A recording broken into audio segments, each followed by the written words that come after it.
so I'm gonna have to blow on it for a little while. Not that I think that actually does anything, but you know.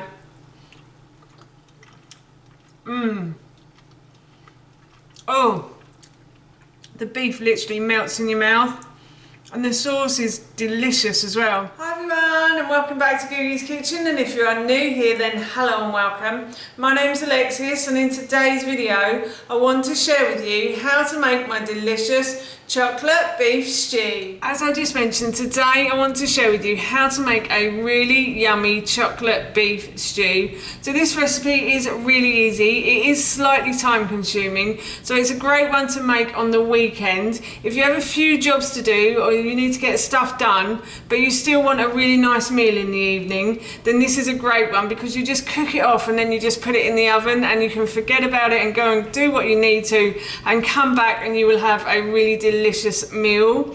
I know you might be thinking that chocolate and beef don't go well together, but I'm here to tell you that they do. So I'm actually using cacao powder today, raw cacao powder, and this works really well in savoury dishes because it's quite bitter. So what tends to happen with raw cacao powder is it thickens the sauce really nicely and it makes it really creamy and smooth as well. So yes, I love using chocolate in savoury dishes, especially raw chocolate like this as well. So the first thing I've done for this recipe is I've preheated my oven to 200 degrees. And now what I'm going to do, or what I've done, is I've put a large saucepan and I'm going to put that onto a high heat on my hob, and I'm going to add oil to the base of that pan, and I'm going to leave this pan to heat up. But before I go, I just want to say, if you have enjoyed this video today and you'd like to see more, then please don't forget to hit that subscribe button. And if you did really enjoy this video today, then please feel free to give it a big thumbs up. And please feel free to leave any comments in the comments section below. Everything like that really helps me out and I would really appreciate it. The pan is getting nice and hot, so what I'm going to do is I'm going to add a leek to the base of this pan. So I have removed the top and the bottom from the leek, and I've just simply sliced it into sort of 1/2 centimetre pieces, I'd say. And I'm just going to pop that into the base of the saucepan like so, and I'm going to fry this off. I've got a butternut squash seed there, I didn't want that there. I'm going to fry this off now until the leek starts to soften and go see-through or translucent, as they like to say in the chefing world. Yes, I'm just going to continue to do that. I've been frying the leek for a couple of minutes and it has started to soften and sort of go see-through and clear as well. So now what I'm going to do is I'm going to add in some butternut squash. So I have peeled and removed the seeds from about 100 grams of butternut squash, and I've just chopped it into 1 centimetre pieces. And then I've also peeled and sliced and diced a carrot as well, again into about 1 centimetre pieces. They don't have to be perfect. If you like them bite-sized, then you can make them bite-sized, but if you want them a bit bigger, then you can make them bigger. The reason I tend to make them quite small is they tend to fry a lot quicker. They tend to cook a lot quicker when they're in smaller pieces when you're frying them off in the frying pan. This part of the recipe will take a little while, but please do persevere. You want to penetrate the vegetables with heat so that when you pour on the tomatoes and the stock, they tend to cook quickly and soften down quite a lot. So I'm just trying to penetrate them with quite a lot of heat. So hopefully we will have lovely soft pieces in our stew, soft pieces of vegetable in our stew. So I'm just going to continue to fry these for a good, I'd say 3 to 5 minutes. These have started to soften down beautifully, but what I'm going to do is I'm going to just turn the heat down slightly, and I'm going to add a little bit of water to the base as well, just to help them soften a little quicker. And once these have softened, I will add back in the meat in a moment, but I'm just going to continue to fry these vegetables. I've realised that I haven't fried off the mince, so I'm just going to turn the heat back up on the hob, and I'm going to add a little bit of oil to the base of this pan again. And I'm going to just wait for the pan to heat up. And then once the pan is hot, I will add in my meat. So I should have really done this at the beginning. And left all this spongy stuff at the bottom. So I'm making this meal for 3 today. So I'm only using about 360 grams, I think it is, of beef stewing steak, beef stewing steak. So if you're making this for 5, then you can use 500 grams. So what I'm doing here is I'm just frying off the beef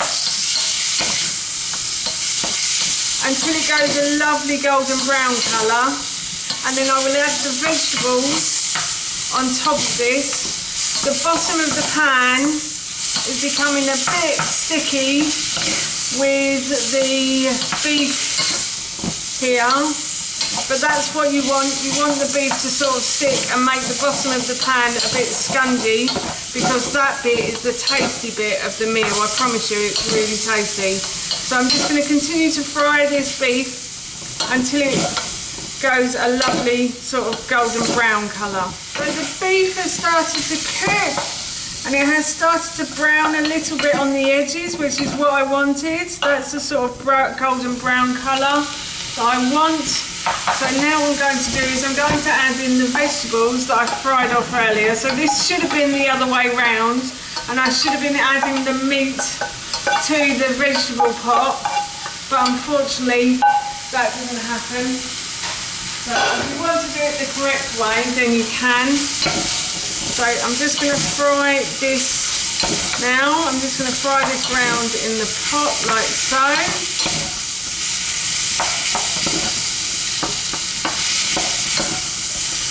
And then what I'm going to do is I'm going to add in my tomatoes. So I'm going to add in 1 tin of tomatoes like so. And even if you are making this for 4, it would still be 1 tin of tomatoes. But I'm going to also add some bone broth to this as well. If you haven't got bone broth, then you can use vegetable stock, or you can use chicken stock as well. So I'm just going to add in about, I think that was about 200 mils of bone broth there, like so. And I'm also going to add some dried mixed herbs to this as well. They always help to make things a lot tastier, I have to say. I'm going to do a couple of teaspoons of that, because I really like dried mixed herbs, I have to say. I'm just going to add that in as well. And then I'm going to add my salt and my pepper. Salt and pepper to your taste. You don't have to add it if you don't want to. We only have a little bit, because obviously I'm serving this to a 10-year-old. And I don't want it to be too salty or peppery. He likes salt and pepper, but he doesn't like that much, and neither do I really, so I always add little bits. Although he is getting more used to spice, I have to say. He has started eating wasabi peas, so I'm quite impressed with that. And then I'm going to add a small teaspoon of the raw cacao powder to the sauce, and I'm going to stir that in as well. And then I'm going to put this into the oven for about an hour and a half. So I preheated my oven to about 160 degrees. So that is preheated now. And I'm going to pop this in the oven for about an hour and a half, and then at the end I will add in some spinach. And I think I'm going to do sweet potato mash with mine, and mash with my husband and son's, just normal mash. Because last time, the first time I made this, I did actually put the potatoes in with it, and it was nice, but the potatoes were quite soggy in it. So I thought next time I'm going to actually just make mash, because mash just goes really well with stew. I don't know about you, but I love stew and mash. So yes, I'm going to make a little bit of mash, and I'm just going to go and pop this in the oven, and of course I will try it and let you know how it tastes at the end of the video.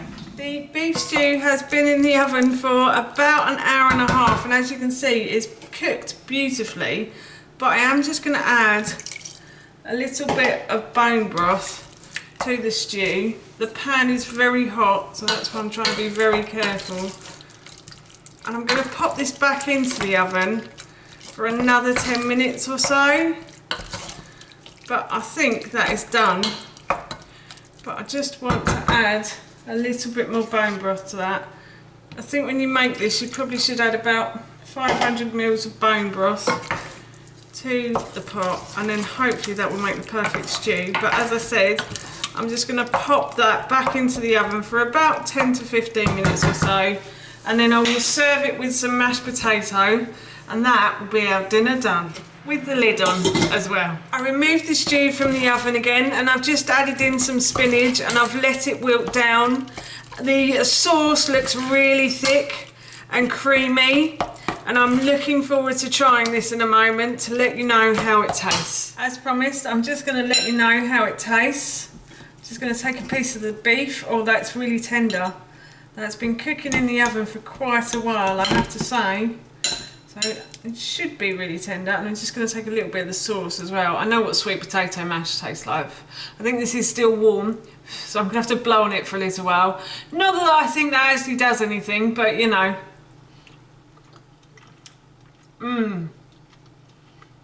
Oh, the beef literally melts in your mouth, and the sauce is delicious as well. It's slightly sweet, I have to say, but it is really thick, and it is also really creamy as well. You can certainly taste the vegetables in there as well.